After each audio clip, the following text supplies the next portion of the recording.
एक जंगल में एक बारहसिंगा रहता था। उसके 12 सींग थे जो बहुत सुंदर थे, मगर पैर पतले और भद्दे थे। उसे अपने सींगों पर बद्धा घमंड था।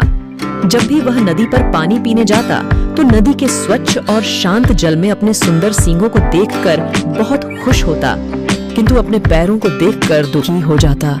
वह हमेशा सोचता कि भगवान ने उसे सींग तो बड़े सुंदर दिए। एक दिन वह नदी से पानी पी रहा था, तभी जंगल में शिकार के लिए भटकते एक भूखे शेर की नजर उस पर पड़ गई। वह उस पर झपट्टा मारने आगे बढ़ने लगा। बारहसिंगा को जब शेर की आहट सुनाई पड़ी तो उसने पलट कर देखा। अपने प्राण संकट में देख वह भागा और कुछ ही देर में शेर की पहुंच से बहुत दूर निकल गया।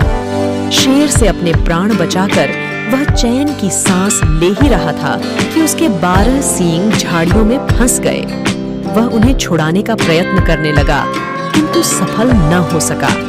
कुछ ही देर में शेर उस तक पहुंच गया। शेर को अपने सामने पाकर बारहसिंगा स्वयं को कोसने लगा कि व्यर्थ ही वह अपने पैरों को खराब समझ रहा था और सींगों पर घमंड कर रहा था।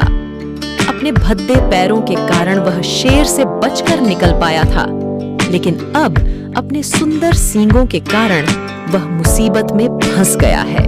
किंतु समय हाथ से निकल चुका था। अब बारहसिंगा कुछ नहीं कर सकता था। सामने खड्डे शेर ने उस पर झपट्टा मारा और उसे मारकर खा गया। जिन पैरों को बारहसिंगा कोस रहा था उसने उसके प्राण लगभग बचा लिए थे, किंतु जिन सुंदर सींगों पर उसे घमंड था उनके कारण वह मौत के मुंह में जा फंसा और अंततः अपने प्राणों से हाथ धो बैठा। इस कहानी से हमें यह शिक्षा मिलती है कि किसी भी वस्तु का महत्व उसकी सुंदरता में नहीं, बल्कि उसके गुणों में है।